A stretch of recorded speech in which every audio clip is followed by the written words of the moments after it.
counters one of the weaknesses of mages, which is getting all in. Quay has incredible self heal, right? He can fear someone who jumps on his head. He can move speed away, and he can clear waves so easily with that whole like double E thing, where you just like the lava fissure thing on the wave. That's just neutralizes so many lanes. So he's he does it all really. Yep.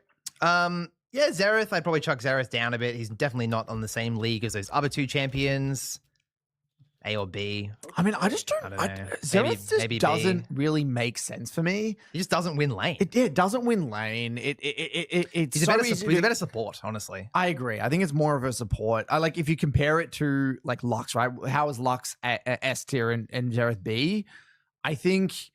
So we're basically gonna do. Welcome to the Heavy Spoilers Show. I'm your host Paul, and this video we're breaking down Spider-Man Brand New Day. The next saga in the Spider-Man story is now here, with Destin Daniel Cretton taking over the reins from John Watts. Watts, of course, had his hands on the home trilogy, which dealt with Peter in high school. Did go better than my time there, to be fair, but we left things with Peter requesting the memory of him being erased from everyone's mind.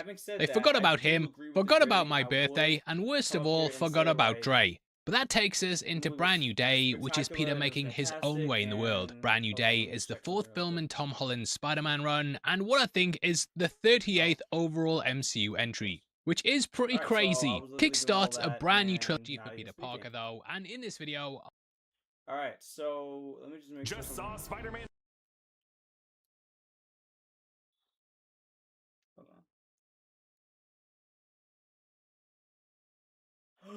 I knew it! Oh no! Oh yeah, he's dead. Oh GG's. Okay, anyway, we are going to watch that one in a second. So, alright. Spider-Man Brand New Day hit the market. I want to talk about, and I want to basically give you guys my thoughts. So, great movie. I'm actually looking at IMDb. Shouts to IMDb for showing like really good reviews. Also Rotten Tomatoes, they scored at 91. So this shows you this was a quality film, and I'll go through it all, or rather in brief points, right? I don't want to like make this like extensive, but I will say a few things. I do understand the rating. I think this was a good movie, and it will sell, and I think this has longevity, and it did promise to bring back some of the stuff that fans were asking for. I assume maybe it was just the creators themselves, and I'm just regurgitating that. But that's neither here or there. I think the execution was good. And this almost had elements of the second Doctor Strange movie. However, leading into the multiversal like saga ending per se, I think this actually hit the mark where like what it was supposed to do, and the like ending battle was actually pretty good, or the ending lesson rather. So let me go through my notes because I did take notes here. Yes, I was definitely that person. All right, so let's go over a few things. So the beginning, he's basically recapping everything about the movie with him, Doctor Strange. I forget the title already, but basically the previous Spider-Man film. He's basically recapping like how that's been impacting him, and I think the movie takes the first 10 minutes to quickly transition or speed up. Like I don't know how many years. It has to be 4. I believe the synopsis had this like in the ropes. 4. It had it didn't have 4 specific years, but basically it was like going through who he's been facing. He's beaten like multiple villains, like the Scorpion, a lot of other Tombstone, and the Hand. I was like, oh. I did not expect them to enter this movie. I was sure we would see. I mean, I was like maybe not Elektra, but Daredevil, possibly Elektra, like as a sneaky tease. But maybe that wasn't in the cards. Maybe not just yet. This villain here, I also not Tarantula. All right, so he also faced this villain as well and beat him. Now, that being said, we're gonna move past that because he does. Let me see. He keeps the note and the cup that he bought from the shop that MJ was working at. Both of them at MIT at this point. Leading into the graduation year, he's following their posts. He's basically looking at what they're doing, all of that. There's somebody on his floor that I think he's talking to. Okay, so yeah, he's basically going over a lot of stuff on his end too, about which comics they're referencing. So, and that too. Oh wow. Also, now I'll get all these references. So they combined a lot of storylines for this. So I think the lady he meets on his floor might have been a character. I thought Gwen, but maybe not. And then let's see what's going on. I thought I saw a potential Miles Morales like character, but I don't think that happens. She does meet Castle, and they get into like a quick skirmish. She kicks him out of the van. And Sadie Sink character, or basically the person in the truck, is swapping minds as she frees the Scorpion. And then that leads into a great chase scene and a good application or introduction to her powers. I think what this did something really interesting, because I was assuming, okay, so I'm assuming she's going to be for the, like, in the reboot series. I think this probably just introduced her character. Like, what I think Marvel did was just like, let's find slightly interesting ways in multiple storylines that we could involve these characters and introduce like their abilities and powers. I was like, wait a minute, that actually might be pretty good. So, and then that flows on. Eventually, ironically, Spider-Man meets Yelena and the new Avengers team, and they have like multiple chats and conversations throughout the movie. I think is actually pretty funny about like how, yeah, like what he does is like really low, but they handle the big stuff, which is ironic because most of the new Avengers are quite literally, no offense, they are farmers, and Spider-Man is stronger than their strongest super soldier. And that's not, it's crazy because Spider-Man is that strong, and he's able to, I guess, hold his own against like most of the enemies that he faces. But when he unlocks his closer to potential, because he doesn't even go that far. Well, he doesn't max out, I should say. He does crazy stuff. Like, it's actually crazy. Granted, they hinted at that at the previous series, but like here, they actually fully go forward with that. All right, what else we got? They meet the director of damage control in this organization. I'll just say they're bad news, and they're going to be around. And I think they may play a factor in the next film. I am interested if their involvement is what creates the Hobgoblin, because we didn't get any setup for that. Now, that is the interesting part here. They didn't set that up. So I'm assuming that they're probably going to... Sorry, I'm looking at this at the same time. I'm assuming they're probably going to hopefully tie that in. I mean, I would say Ned as Hobgoblin into a symbiote storyline would probably be a good way to like end this series. But who knows? They might do something a little different. I will say I'll get to that next point a little bit later. Let me actually go through a few more of these. So eventually, Peter does like go to their house, and he does see them, and he sees that Ned is obviously still like tracking Spider-Man, and they moved into a building, and he's basically being a friendly neighbor. And then he sees MJ with her new boyfriend. Hold on, I was looking at this real quick. Okay, they didn't reference that. All right, so Then you get to the point where Peter is basically going through like his mutation or symptoms that he thought were headaches.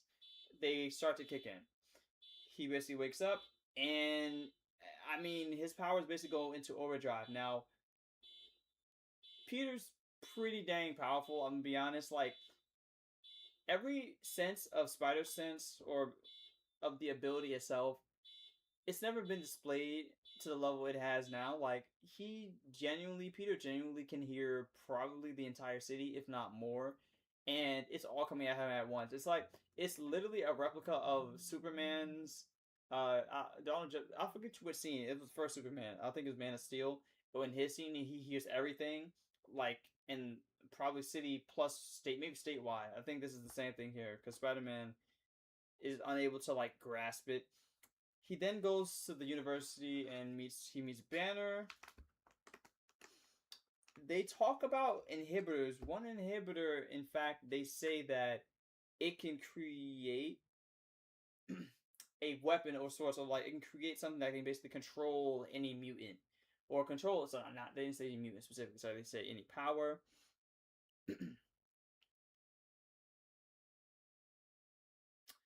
So the crazy thing, I said the mind swapping isn't good, and at that point I was like, okay, like the plot and the twist, I weren't like fully on board. But the next scene, basically he's meeting MJ, and then he's discussing with her, and he thinks she remembers, is a plot twist for literally Sadie Sink's Jean Grey. Well, we don't know her at that point, but for her character at that point. Oh, by this also, I forgot to mention that they also had another interaction, and she's unable to get into his mind because again, they like this movie is all about progression and like understanding the true you and you're unlocking your full potential. And it does that for all the characters. Hulk, it does that for everybody here.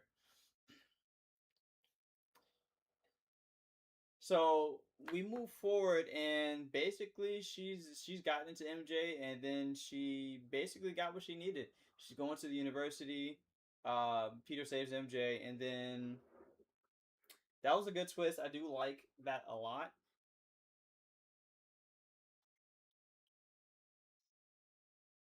And then Peter goes to Frank again for help, and then Frank basically has the entire thing booby trapped. And obviously, since Peter is just not in full swing, his powers aren't working, his spider sense is not kicking in, and he quite literally has stuff just set up for most people. I mean, obviously, thankfully, Spider-Man's strong, so it doesn't really affect him as much.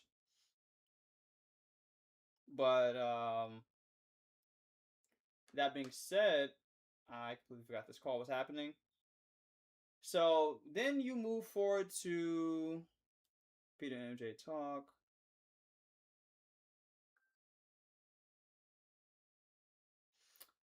What else? All right, so Spider-Man, they basically get to the building. It's close to being destroyed. Sadie is looking for information, which we'll find out later to be her sister, and like what happened with that and this thing called VMAX. And then you get Smart Hulk versus Peter, which is a really interesting bout. Peter is really creative, and he has to be because Hulk is just too strong even for him. But what happens is they finally get the inhibitor. No, he's trying to get the inhibitor on him, but they try to do it on Sadie. They fail to get the inhibitor on him, and then round 2 begins, and we see for the first time like the actual angry Hulk, and he's even bigger, or he's the size he should be at, like his 208 version. He's definitely much stronger here for sure, and at this point Peter has no chance. Like, he does get a good shot in, like with the shocker glove, and granted that he's actually strong, it actually excuse me, it packs a punch. Sorry guys, we're going to pause this really quick. One Last Kill, with his kind of carrying on some of the plot threads there. One Last Kill actually apparently ended with him heading out of this movie. Good afternoon, Dylan Timothy speaking.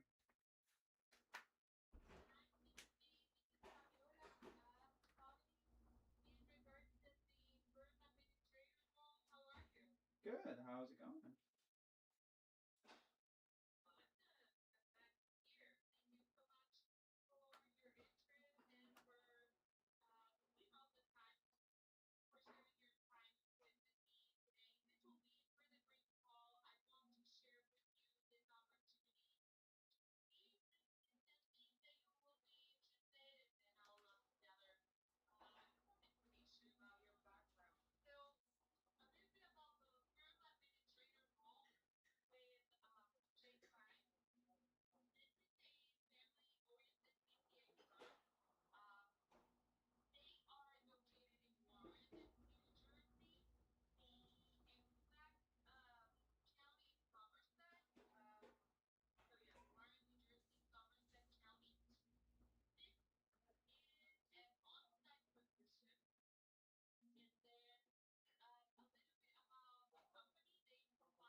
Understood.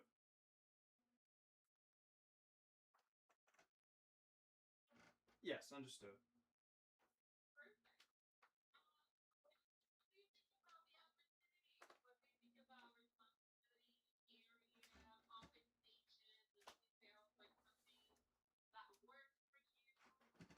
Could you mention the city again, just one more time? That I would be based in.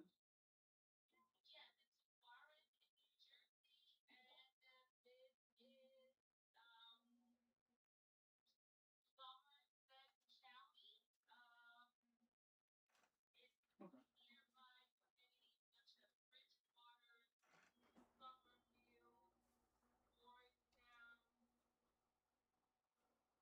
Okay. It would be a little difficult getting there. As I saw now, but okay, that's possible. Only what is it, 50 minutes? If I would even take public transportation, but it says here there's some difficulty after a secondary public transportation, but it can't get me past a certain point because there's a highway there, which that's not the worst thing. but maybe an Uber every day might be an issue. That it's complicated-ish, but it's not the worst. But transportation-wise, no, it's not far. It's just I wasn't. I did look it up before, but I wasn't aware that like there wasn't a way to like after the getting off public transportation, it's like not really possible to walk there. You basically have to have a vehicle. So I would basically have to take Uber every time. I wasn't aware of that. I thought I could at least like if even if it was like a little bit of walking, because I can basically get to Warren. It's just to get to well, get close, but to get to there, it's yeah, just not as easy as I thought. So I guess that's okay.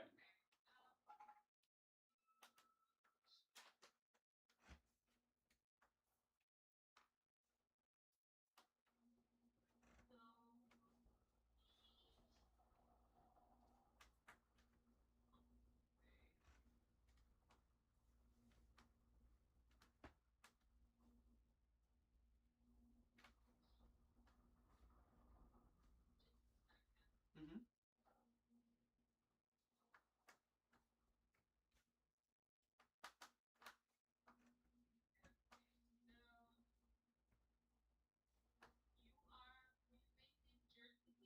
Yes.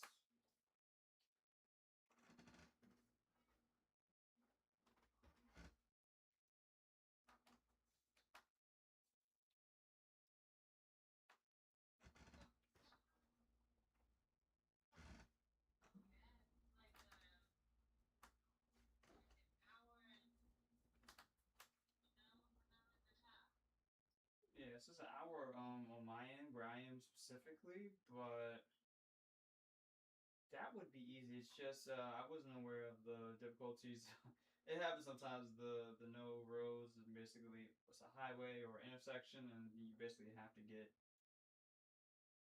to drive, which I kinda don't at the moment, so it's okay. That's it's missed opportunity, but that's not a problem.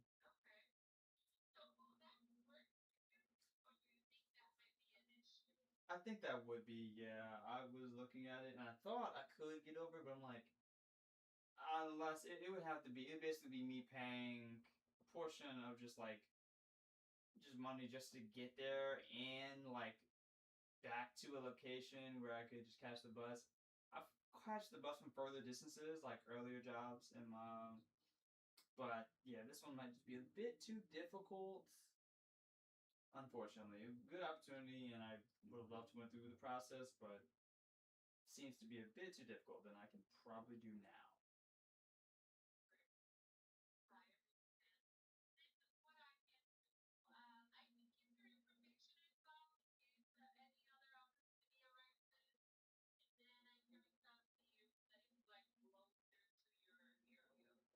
Of course.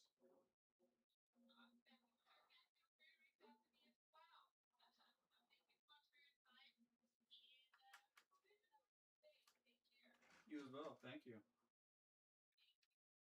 Bye.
I was looking, but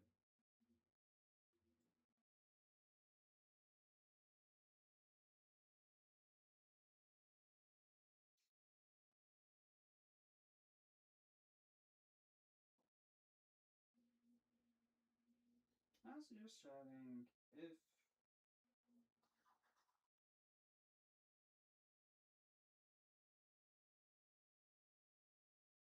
that'd be cool.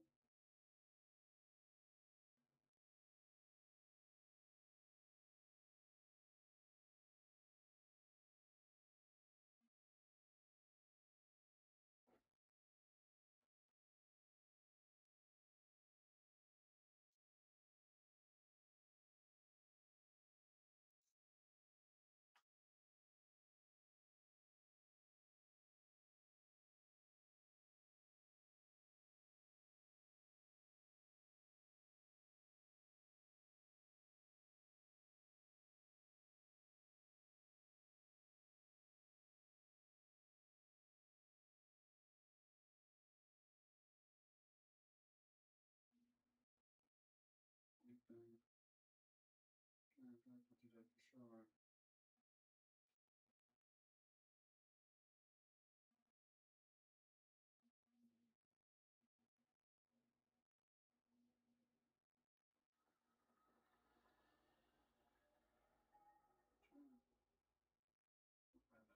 Rather,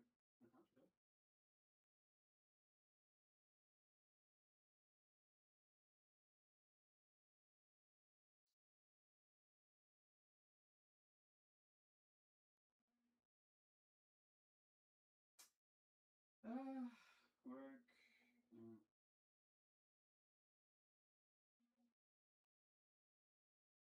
administration, rent, I like to anime,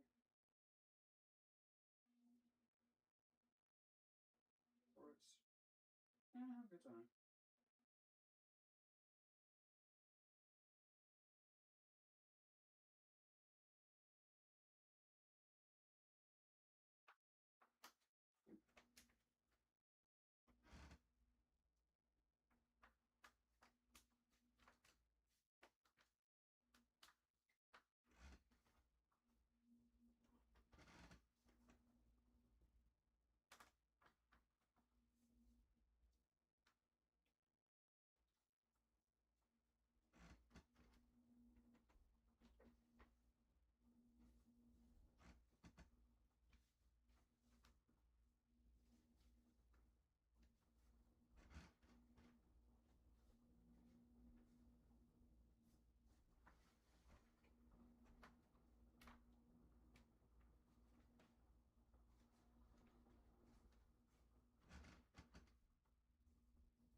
See, it's not enough. Like, I like this, but I don't like this.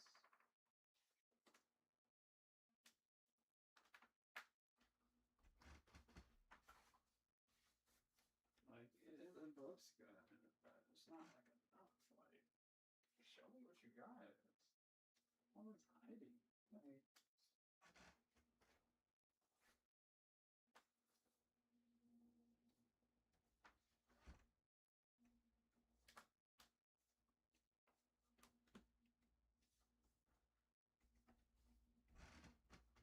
annoying.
would. I ain't gonna lie, I would. But I always, if you got 25, I can get with it. But you don't think 25.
Oh my goodness. I completely forgot. Dude, I was just on, okay. Let me finish this.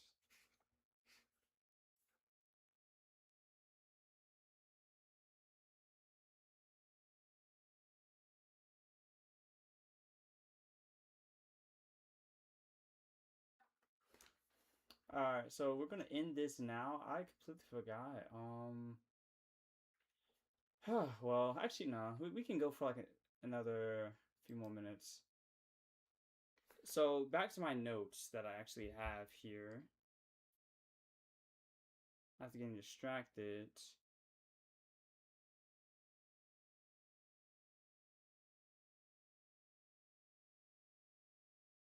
So then we cut basically towards the final part. Peter does figure out how to. Okay. Sorry for that distraction. So yeah, Peter eventually figures out how to get the inhibitor working with MJ's help at Castle's place, and they basically start that. And we get a bit of more insight of. Oh, by the way, also at this point, Sadie is captured by a damage control, which we've come to find out their motivation is to basically. How can I say this? Their biggest thing is to counteract metahumans of all kinds. They're going to lead somewhere because they're still out there, I assume. Not the main villains of the next Spider-Man, but maybe they, like I said, hopefully they are involved in making the Hobgoblin. That's the best story that can work, but also there's some things like if there are some negatives in Spider-Man, that's also another thing. Like, how do they continue to push the story, give this character room for stuff? The skill set is not limited, but it's like I think Spider-Man will work best with like duos. So I wonder who they will continuously add. How it until they introduce the symbiote stories, like if they're going on this road, I think Grounded, which really wasn't grounded. I don't know how Hulk and then Jean, which based like this was literally an Avengers, multiple Avenger level threats in this movie. I don't think this wasn't the Grounded that they were thinking. Like they were just probably okay. This is not in space. Like we don't even then. Like we'll get to that. So they capture Sadie. They take her to their maximum security thing. We basically find out about Jean's sister, and they basically ended her trying to push her too hard to replicate these experiments, and I assume transmute them into other people. Which I'm going to keep saying this can help create a lot of villains and just a lot of like movie. people. It's not So major things, but stuff like the Kingpin. hopefully they actually like make good use of that. Moving forward, what else do we got? Moving forward, yo. So they basically push Jean to the point where not only can she mind hop, she now has full blown telepathy in unison with her telekinesis. They thought they thought like she had a range, so she shouldn't be able to escape. And then let's see how much we can push her before she gives out. Or they were hoping either direction they were going to get what they wanted. What they got here was Jean Grey now at like a starting point, who is lost, confused, betrayed, and she doesn't feel like she has anyone because her mom and sister are out of the picture. She's basically also holding, I forgot Presker, I forgot the director's name again, but she's basically holding him hostage. At that point, we get Spider-Man versus a few of the henchmen, and then he's having some trouble because they obviously have weapons that can neutralize him. But then we get to the hand, and I'm gonna be honest, this was probably for me the second best like action sequence versus versus like the hand. And it's incredible. Like they are such a unique group of people, and you're saying how can they handle Spider-Man? Well, they have weapons that look similar to what they had in the game, basically tailor-made to counter the Hulk. Basically what they not no we don't do they're basically their whole kit is basically to counteract Spider-Man, and the hand are just really good at like his spider sense isn't like at the is on and off, and he has an inhibitor still on. So I mean, granted, that was still great, and then he still was able to fight them, which is fantastic. But they started to put the beat down on him. I'm gonna be honest, like they genuinely started to put the beat down on him, up until the point where Sadie is just talking to him like, "Are you Spider-Man? Like, who are you? Like, what are you going to? What is it going to be?" It gets to a point where he takes the inhibitor off, and then he basically allows himself to channel the full arachnid formula. And when I say at that point, they have no chance. Like the Spidey sense is controlled. He now has full form of it. In the beginning, I think I forgot to mention this, where he basically almost killed Scorpion after a few hits.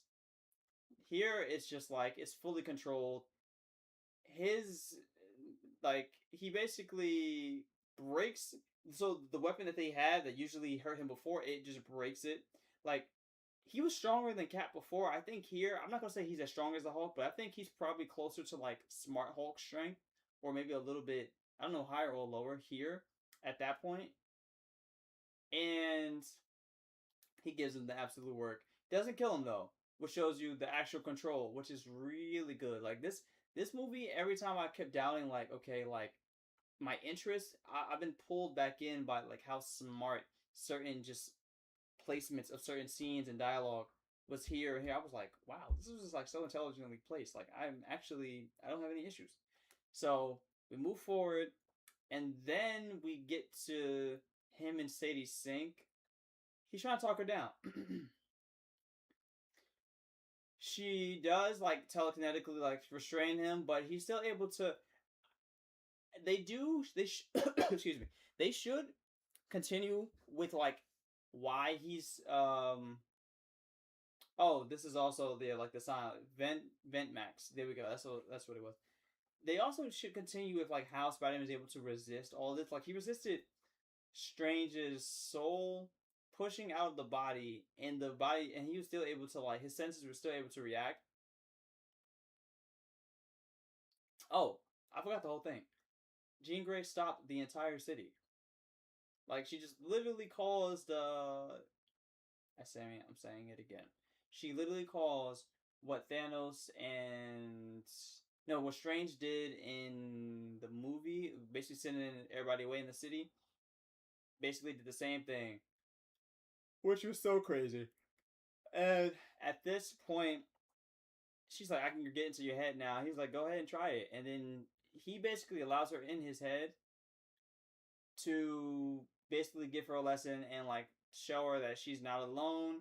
And this is where the Spidey sense is so, like his Spidey sense is absurdly powerful. He was able to not only resist basically Jean's like telekinetic control. He heard, so Frank Castle is in this scene also. Obviously I'm skipping steps, but Frank Castle's in this scene and he takes the killing shot. Granted, she would have had no protection from this because she was distracted, so she would have been gone. Like, he brought big guns. When he said he didn't have all his big guns when they had a little exchange with the Hulk, he meant what he said. So Frank Castle was a really good addition into this entire movie. But he ends up shooting Peter because Peter got in the way. I was like, wow. Like, not only did she probably loosened her grip, but he still broke free of the control. And he was able to get away. That's incredible. Peter ends up in the hospital in a coma. Him and Frank have a moment, heart to heart, which is really, really wonderful. I love it. Peter gets outside and Frank covers for him. And then he basically goes on to continue his duties. With that being said, at the end, you'll see a scene where I wasn't expecting something different, but Ned is basically in the shop, and instead of Peter like turning away, he basically shows him the handshake that they used to do, and Ned remembers. However, I do like that they just ended on that note, and instead Spider-Man will return. The post-credit scene was basically him, the Spider Tracker, showing him in a far distant planet, which sets up something interesting. This does two things. This either set up a Spider-Man 99 or Tobey Maguire's Spider-Man out in the universe. I think that's what that's hinting. That might be. It makes the most sense, hopefully. And then you end. So I know there's a few things out of place there, but that's basically the spill of the movie. Overall, I think it was really good, and I would give that a watch again. But I do want to see what these gentlemen have to say that I've been watching. So let's actually get into this.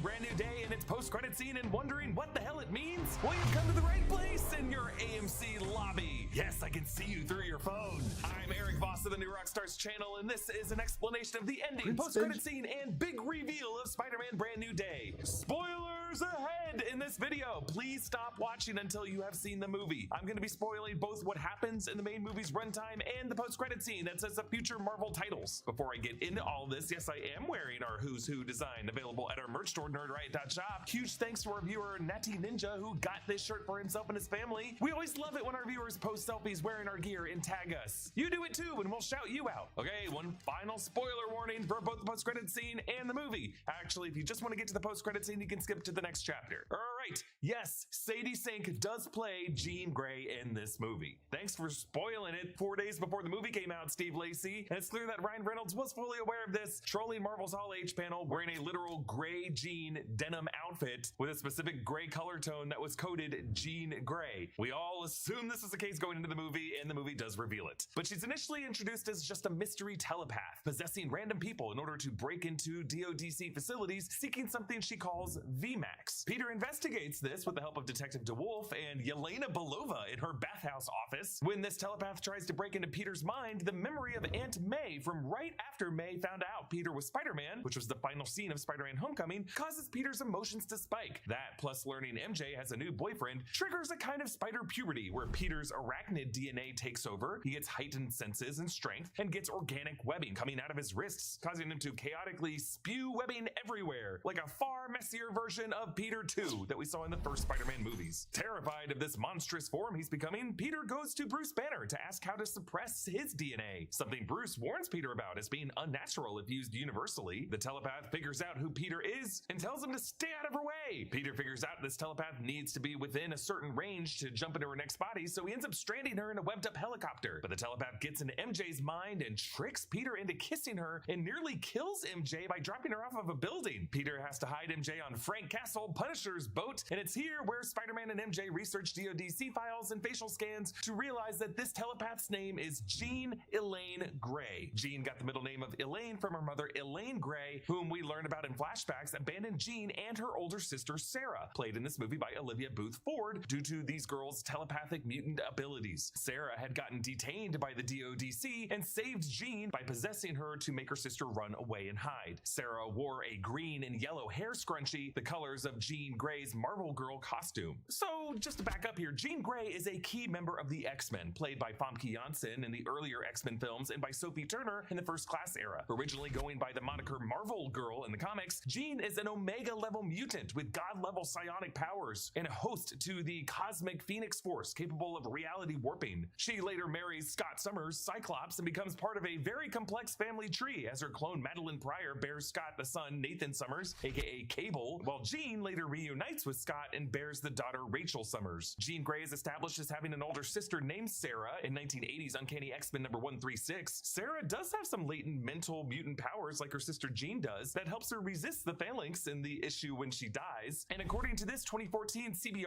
article, Chris Claremont planned that Sarah would be a mutant with the ability to activate latent powers in other mutants, as she kind of does for her sister Jean in this movie by training her. So pulling Jean Grey and her sister Sarah, specifically with details from the Chris Claremont era, is another clue of Marvel Studios' X-Men plan. Really just pulling the best storylines and melodramatic soap opera drama from the Chris Claremont era, from the late 70s through the early 90s. No explanation is given in this movie as to the genetic origin of Jean Grey in the 616 universe of the MCU. This universe does already have some characters called mutants like Kamala Khan and Namor, but this film does not use the term X-Men or mutant, and even though it's a co-production with Marvel Studios, I do wonder if there was just some rights issues tangled up with Sony being able to use those terms. Instead, this movie just kind of uses the term special. Jean in this movie is suggested to have not just telepathic and mind control abilities, but the power to manipulate reality around her that she and her sister were born with. Marvel did not in this movie explain why mutants are only now suddenly appearing in the MCU. We may have to wait until the X-Men movie for that answer. It could just be an issue of natural evolution or something triggered by the release of gamma radiation from Thanos' snapping of the Infinity Stones. Cindy Moon does appear in the lecture hall in this movie asking Professor Bruce Banner about snap logic. We are expecting Marvel Studios to announce their X-Men cast and plans perhaps at D23 in August. What's crazy though is that Jean does commit murder in this movie, both attempted murder by trying to throw people off of buildings and walking one man directly into traffic and getting wiped out by a taxi. And yes, she does hijack MJ's body to cruelly trick Peter into kissing her, which really is assault in 2 ways. And this is all before Jean knows that her sister is dead. So I won't be surprised if some part of the Phoenix Force is already inhabiting Jean. Like, she is certainly entering the MCU from a very dark place. But getting back to the plot, Peter and Frank Castle go to stop Jean from breaking into the DODC HQ vault tower and to try to put the inhibitor chip on her, but they realize that she has inhabited Bruce Banner and turned him into his Smart Hulk form by breaking his inhibitor bracelet. Then Jean inhabits Frank, and Banner hulks out to his bigger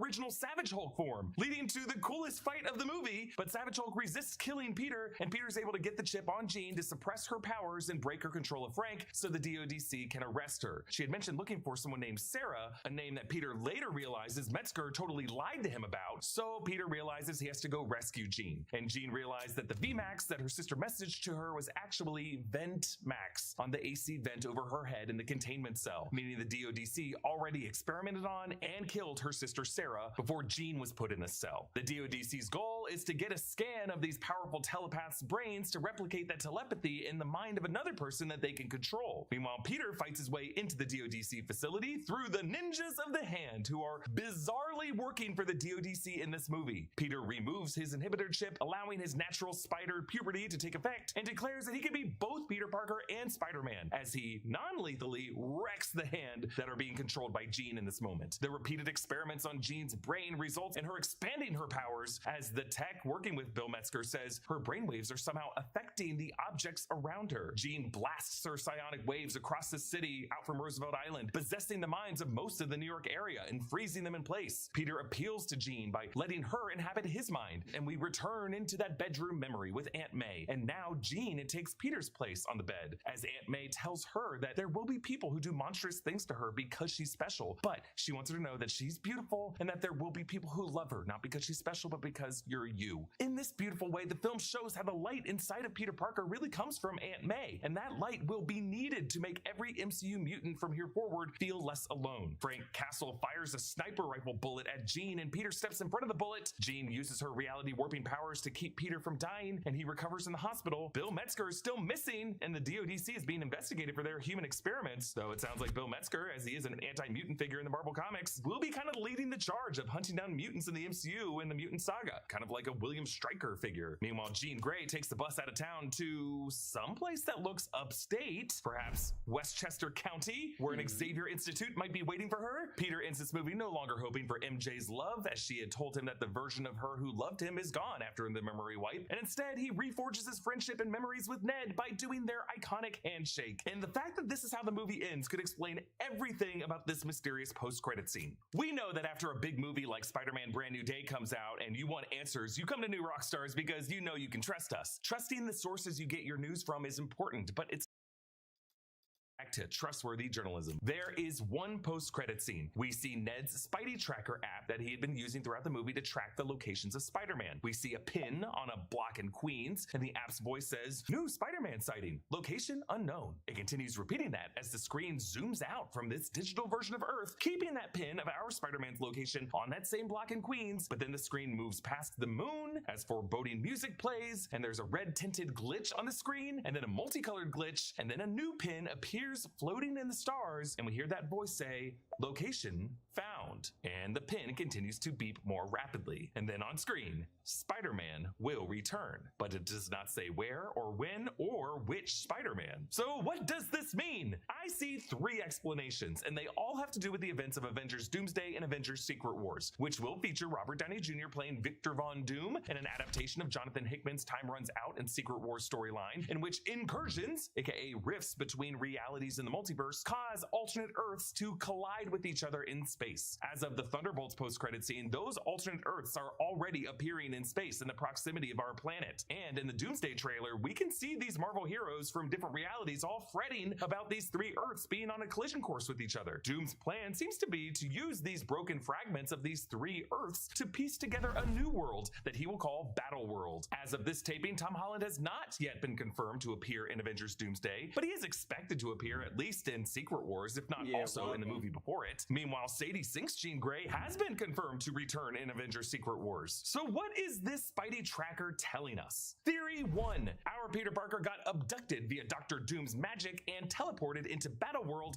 as it is forming in space near our Earth. Note that throughout the movie, the tracker does leave pins for past locations as it identifies new locations. So this could suggest that Peter has teleported from Queens to this newly forming Battle World, and he will return either at the end of Doomsday or in Secret Wars. Theory 2. The glitching on this screen does remind me of the recurring glitching effect of Sony's animated Spider-Verse franchise. Brand New Day is, after all, a Sony movie, and maybe they're setting up their next Spider-Man release. June 20 2027 Yep. Spider-Man Beyond the Spider-Verse. I was And thinking what we about that see here too. on the Spidey Tracker could be one of the countless spider variants who arrived in this universe somewhere in space. Theory number 3. This is the theory I like the best. Ned's tracker has located another Peter from another Earth, and that Earth has now appeared in nearby space, approaching via an incursion. Remember, Spider-Man No Way Home established that Ned Leeds has some sorcerer abilities. He was able to operate a sling ring portal with no training, and he opened that portal to 2 other Peters. At the end of this movie, the memory wipe spell seems to drop based on the muscle memory of a handshake. When for MJ, even reading Peter's full letter to her did not refill her mind with any actual memories. Ned, based on the look on his face, does seem to fully remember Peter in this final shot. That could be his sorcery breaking through Doctor Strange's spell. So maybe his Spidey tracker is able to track when another Peter has returned in the proximity of this planet. This other Peter could be a variant of Tom Holland's Peter, maybe one who has a black suit from a Venom symbiote, or it could be the return of Tobey Maguire's Peter Parker from Earth 96283. I only bring this up because there was a rumored Doomsday plot leak that I initially wrote off as just bogus until certain Doomsday plot elements initially described in that leak, like Loki's TVA card and Latvian witches, started to get confirmed in real life. And I won't go into the details of it, but that leak does describe an opening scene that involves the X-Men of Earth 10005 that we know will be in this movie, and Tobey Maguire's Spider-Man from Earth 96283. In fact, it's so widely believed by the fan base now that at San Diego Comic-Con, when Marvel Studios Hall H panel began with an opening montage of past films, a particular shot of Tobey Maguire in Spider-Man No Way Home got the biggest reaction. Such a reaction that the press kept bringing it up to the creatives on the press line. Ned Leeds opened a portal to Tobey Maguire's Peter Parker before. It stands to reason his tech could identify Tobey's return to the proximity of our Earth in space. So yeah, Jean Grey will return in Secret Wars. But what is the MCU's plan for her character? Is this franchise going to first establish her at an Xavier Institute in this universe? Or will it wait to destroy this Earth and just terraform it as part of Battleworld along with chunks of other Earths so that Jean Grey can meet mutants from other realities and be part of a new lineup of X-Men in a restored 616 universe after Secret Wars? Like, Avengers Doomsday is the next movie. We're running out of time. We will dig more into these questions in future videos, starting with our massive Easter egg breakdown coming to the channel tomorrow. Comment down below with your thoughts and theories on this, and a special thanks to one of our In Our Underground subscribers, Jeremy Dunham, for supporting us at the executive producer level. You can get all of our exclusive bonus content by clicking the link in the description below or going to nrunderground.supercast.com. Big thanks to Studio Tech, Brian Kim, New Rockstars editors Joshua Stephen Hurd and Abby Friel, and all of our supporting editors for their work on this video. Follow me at EA Boss and hit that subscribe button. Thanks for watching, and I'll see you next time. Bye.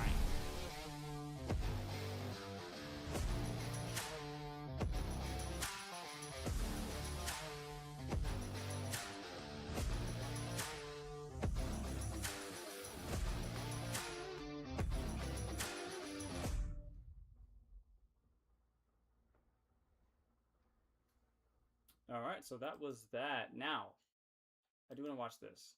Benjamin kills Tridnick with him activating his ability. Camilla gets taken out as well, with her placing a curse on Benjamin, and Benjamin is trying to recruit Kurapika into his royal army. This is the craziest chapter so far of the Session War. It is utterly insane, without any exaggeration, without any clickbait. It's fucking crazy. Let's get right into it. Be sure to leave a like. It does help us so much. Thank you if you leave a like on the video, and of course subscribe for a ton of consistent and quality Hunter x Hunter content like this. If you have anything to do with Hunter x Hunter reviews, manga content like this, I post one for every chapter every week. So if you love it, you're not gonna subscribing, and of course I cover One Piece as my main content. So if you love One Piece manga content, you're definitely gonna love this chapter. Live, man, what a chapter! My goodness, like, damn, man, the theories that came out of this chapter, by the way, utterly insane. I mean, we have the translations. I don't know how you say his name.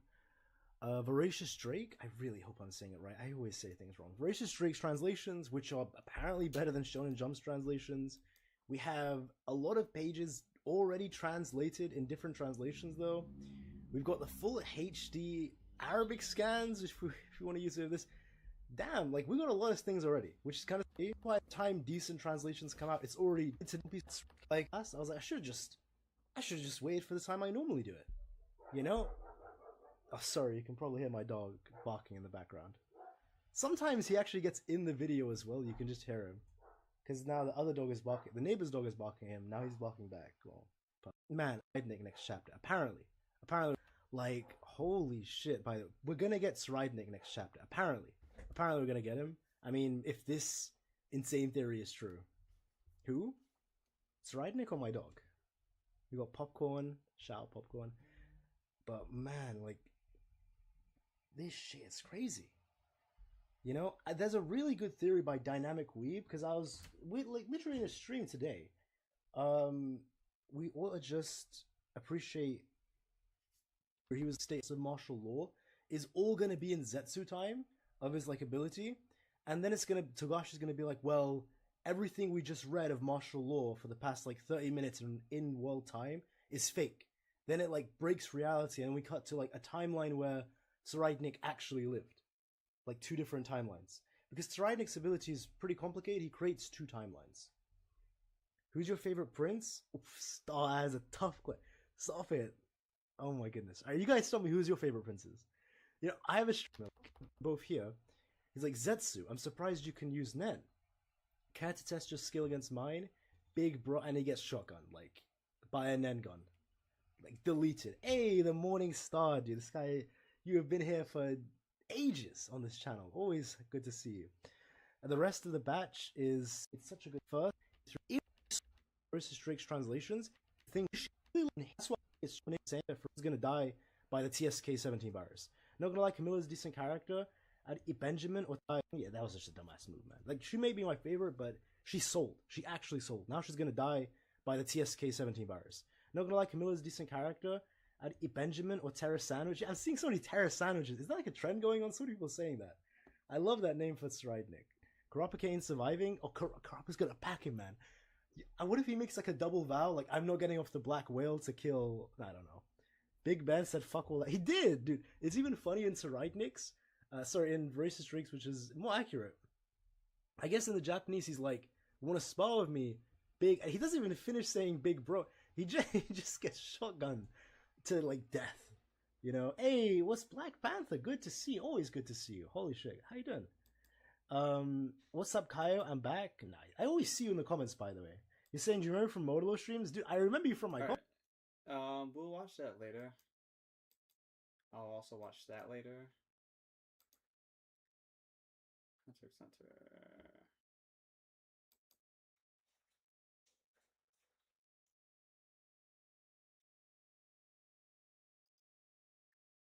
Your thoughts on Merc Dreads, yeah. Alright, so the reason why Mercs has higher win rate is because they haven't watched this guide. People don't understand how to play Echo. You will see every single team fight, people are like hitting going on ADC at 100% HP. They half damage and they think Echo is useless. So, how you want to play, as I explained before, you want to kill the low HP target. And with that, you will index in full damage. You will see me going Sorix, you will see me going Shadow Flame. Every item I buy is for the most damage. So that's why I never go Mercs. If I need... People say 610 though, you're against mages mid all the time. You know, you need the magic resist, right? I assume that's why a lot of people... That's very intuitive, right? I want to just not die to the Anivia or whatever it is. But when you buy items, you always want to like either compensate for Champ's weaknesses or hone in on their strengths. And if you think about Echo as a champion, he's already very good at playing around CC. You have your R to cancel CC, you have dodge, you have a lot of movement speed. So a lot of times you can play around those CC. And as I described as Echo how he plays in team fights, you're not going to be the one tanking the Leona queue anyways. You're going to sit in the back, you're going to wait for them to get low, and then you go in. So usually, it's like why you don't go Mercs and Katarina, you know? Because you're waiting for everybody, and then you clean up. Yeah, so if you're relying on a Merc Treads or Tenacity, you're playing the champion wrong anyway. Yes, yes. I always say this, Echo is not weak to hard CC. Echo is weak to range. Because you have very low gauge range, but you have crazy damage if they are close. Okay, so next up, Shadow Flame. A lot of people are going Shadow Flame, but there's a lot of Lichbane people second item. But again, I'm not seeing this in your build at all. Yeah, I mean, you can't really buy Lichbane if you buy Dusk and Dawn, right? Oh, of course, it's yes. it's the same thing. Like, we would buy that item, it would be amazing, but please, Riot. But Shadow Flame is amazing. Because, as I explained before, your W interaction with Dusk and Dawn, the Shadow Flame puts that on steroids. Because basically, you crit the W damage, so you one-shot them when they get below 30%. So like Echo's biggest spike is his Shadow Flame, because at that point you become a W bot. Before that, your W damage isn't really that crazy, so you can't really do anything, but post this stage, you're like broken for the rest of the game. So this is now where it's splitting a little bit. A lot of people still are going Deathcap third item, but there's a lot of people going Zhonya's. Look at the win rate difference, by the way. 57% Deathcap, 51% Zhonya's. So I assume this is just 78 on Magi's. It has to be a great item, right? yeah. Oh yeah. So let's talk about these two items because I think these are the controversial items, right? Yeah. Zhonya's third and Magi's. Right. I mean, I didn't see any Magi's by the way. So let's start with Magi's. All right, I think Magi's, like, if you ignore the stats here, I think it's the worst item in the game. Whoa. So, I think it's the worst item in the game. Maybe Shenpak Chainsword is a bit worse, because that shit is ass. Yeah. But apart from that, or Morellum Nomicon, it's terrible. So let me explain why. So sure, in isolation, Magi's Soul Stealer is a fine item. But the problem is, it builds from Dark Seal. And Dark Seal is the greatest item in the game. You'll see me buy it every single game, either first item or second item. Because when you buy Dark Seal, it's efficient when you have no stacks on it. It's like 120% efficient. And when you have max stacks, it's around 300% efficiency. And it's a very low risk item, because even if you die with 10 stacks, you go down to 5 stacks, and still a great item. Now let me explain the problems with Magi's. First of all, most people buy Magi's wrong. They buy Magi's when they're winning and their team is winning. And what you're doing then is you're adding risk to the game. Because when you're ahead, and your team is ahead, you don't need to get extra damage or power to win the game, right? And if you ever die with Magi's, you lose like 2,000 gold of value. So it's never worth when you're ahead, because you're already winning, right?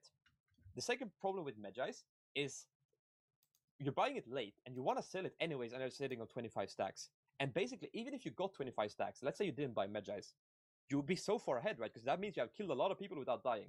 So like, the Magi's is not needed. Even if you get the big win, it's not needed. And if you lose, it's devastating. So I always recommend get your items, sit on the 10 Dark Seal stacks, and have a crazy efficient item.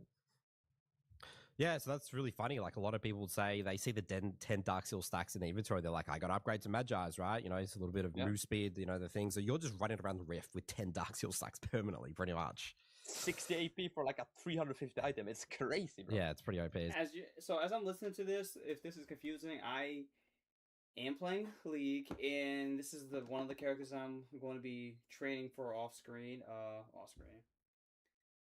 I'm going to be training for, but I don't have a lot of like time to. I'm basically going to be. It won't be long. That's why this stream can't be too long.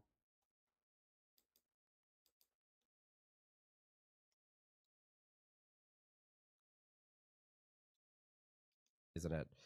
Okay, yeah. And then Rabadon's is so crazy, right? If you go Magi's, you're delaying your item by 1,200 gold, and it can go catastrophically, and you don't need that extra damage. I guess it's just consistency again throughout your games. Like, then maybe there is games where you could maybe pop off and get 25 stacks and roll over the game, but you're just so focused on just consistency over long periods of games, which has obviously worked in your solo queue. You're ranked 19 at the moment. Let me explain when you're allowed to go Magi's. So I never really go Magi's, but the only reason when it's like actually makes sense is if you're doing good in the games, you have 10 Dark Seal stacks and your team is inting. Because then the extra risk is fine, right? Because you're already losing and you need to be the carry, right? But if you're already ahead, it makes no sense to go Magi's, if that makes sense. No, it does make sense.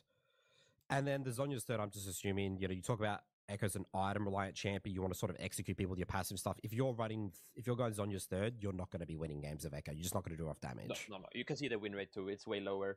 It's terrible. So the reason why it's terrible is because you want full damage, as I talked before. And if you think about Echo's kit, he's already so safe. You don't need more safety. You don't need Mercs. You don't need Zhonya's. Just play better, and you're going to be good. So now talking about even fourth item here, 610. Do you always go in sort of the Void Staff, right? You'll switch between Void Staff and Death Cap. So you're only building Zhonya's fifth item if you're going to build it. Yeah, Zhonya's is a good item in Echo. It's just before 6th item, you need damage. So I go Void Staff like after Rabba every game because I need damage. And after that, you're allowed to go Zhonya's because Zhonya's is really good on Echo. You can have a lot of synergies. You don't need to always use the Artis CC. You can also Zhonya's the CC now. So it's a very good item. It's just on Echo, you need damage first. So what's the thought process on going sort of double Magic Pen items? So you're going Shadow Flame second, and then your Void Staff third or fourth, which also has Magic Pen. What's the thought process here? Basically, how penetration works in League, it's the more you get it, the better it is. Because how magic resistant armor works is the less MR you have, the more value it has. You know, if you have like 30 MR, you have 30% damage reduction. If you have 50, you have like 40%. And if you have 100, you have like 50% damage reduction. So the more you get, the less value it gets. So with that logic, the more you can reduce from them, the more percentage damage you're dealing to them.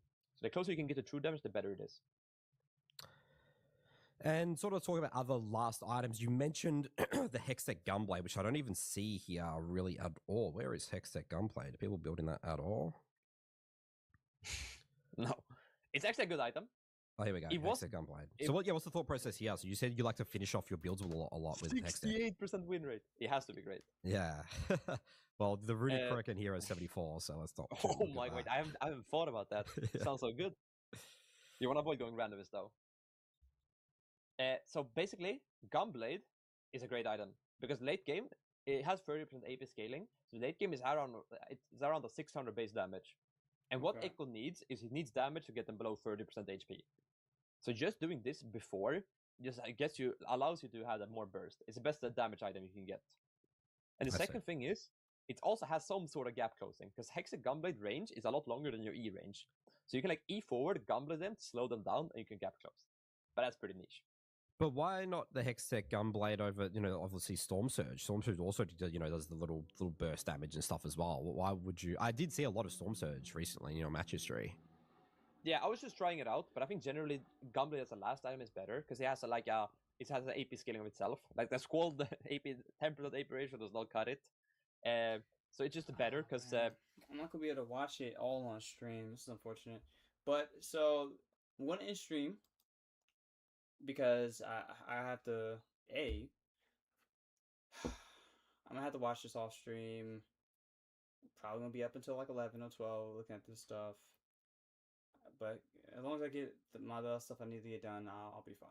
So I appreciate you guys. All love. We'll be uploading that Spider-Man review as well. I know abrupt, weird ends, but I got to end because I do want to just get things in order and keep track. It's already 6 o'clock. Like I've wasted half an hour already just staring at a screen. Before the call, 10 minutes. Then I waited like 20 minutes. I wasted close to 30 minutes to an hour. So yeah, we're behind. And we'll be back